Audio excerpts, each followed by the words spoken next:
All right, let's look at one of these all-encompassing problems from Math Excel here.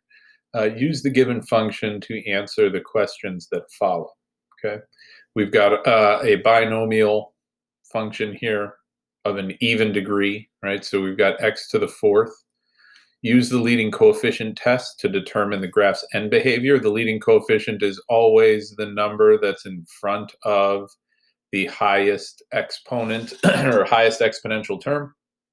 In this case, what number is in front of x to the fourth is a positive 1. So because that leading coefficient is positive, and because we have an even degree, okay, we know that the end behavior is identical on the left and right. We know that it rises to the left and it rises to the right. So that's helpful. Now, what happens in here, we don't know, right? We can figure that out as we go along. The x-intercepts, remember that the x-intercepts are the zeros, and the zeros come from factoring, okay? We're not going to graph this. We're not going to cheat, okay? We're going to work on factoring. So when we have a binomial, the first thing we look for is the greatest common factor here, and we do have x's in both of these terms, so we can factor out an x squared from both of these. That leaves us with x squared minus 36. And the binomial that remains inside this quantity is what we call the difference of squares. And the difference of squares can be factored into that magical C word, conjugates. Okay, so we're looking for two binomials, both with the square root of this in front and the square root of this in back.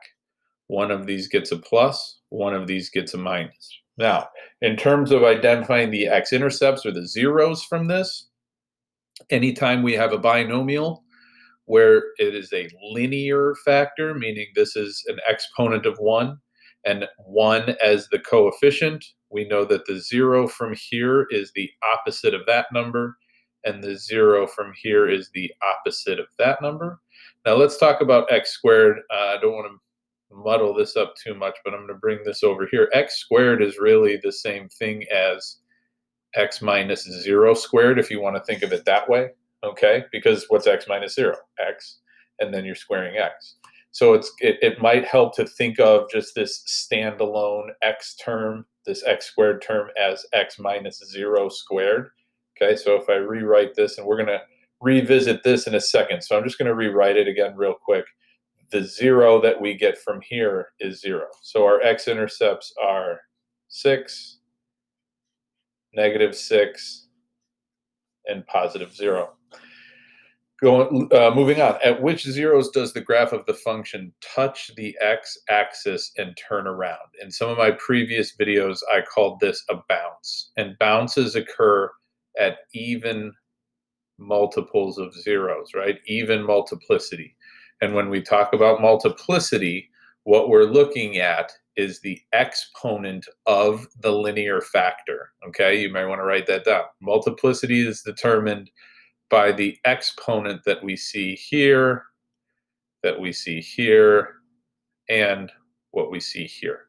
So because this is even, we know that at 0, this graph is going to bounce. These both have a multiplicity of 1, right? That's an odd multiplicity.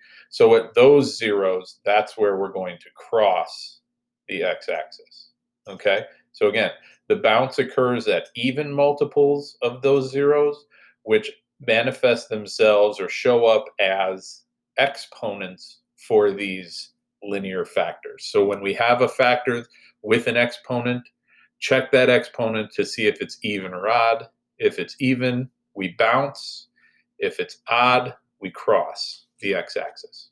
All right? Continuing on, finding the y-intercept for this function. Okay, what is f of 0? F of 0. We can use the factored form. We can use the sorry, lost grip on my pen there for a second. We can use the factored form, or we can use the original form for this. Right? We can go here and then plug in the 0 here as well for x. Either way, we're going to get 0 here. We're going to get 0 here, which means we're going to get 0 here, and we get a y-intercept of 0. Okay. Symmetry of the graph, okay? This is asking the question, is this even or is it odd? And in a previous video, we talked about how even and odd symmetry is different from even and odd degree, okay? So rather than scrolling up and down over and over again, I'm just gonna write this one more time here, okay? Here's what we said about even and odd symmetry, right? We look at the terms that are in the expression, all right? And within this expression, we have x to the fourth and we have x squared, right? So the x to the fourth is an even degree, okay? We have no coefficient here, right? And we have no x term. In order for a function to be even, it has to have only even exponents for x. So yes, this would be considered an even symmetric graph, which means that it has symmetry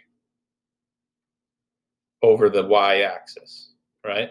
We said that it could fold in half, right? So similar to what you see from a basic parabola that's vertexes at the origin, right? It mimics itself on either side of the y-axis. We would anticipate seeing that here, okay?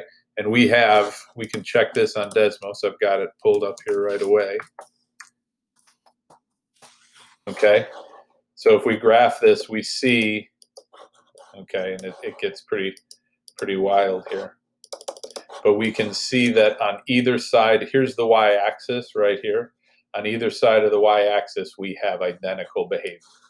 Okay, so we can see that based on based on just the eye test, right? We have the eye test. Or we could say because there are only even powers of x, this graph is even. It has that even symmetry, right? Determine the graph of the function. You know, we could have seen this bounce right here by looking at the graph. So this is the bounce that we're talking about, where the graph comes up, hits it, and comes down. But based on what we know, okay, based on all of this information, even if we didn't have that graph to go off of, we have an intercept at -6, an intercept at 0, and an intercept at +6. We said that its end behavior is up and to the left and up and to the right. So we could come back down here and say from the rightmost 0, it goes up. From the leftmost 0, it goes up. We know that it crosses the x-axis at +6 and -6. So we know that it has to come down, and it's got to turn back up eventually to get to this other 0. We know that it bounces and then comes back down and then has to eventually cross back up. So even a freehand sketch of this is going to mimic the actual graph that we see in Desmos, right? The expectation is that you're able to factor this down, use the leading coefficient test first, okay, to identify end behavior, factor this down to find the zeros, identify the multiplicity of those zeros, right? Find the y-intercept, and then graph something that resembles this function, okay? Without even a graphing utility, right? Kind of interesting that we can get that far with this.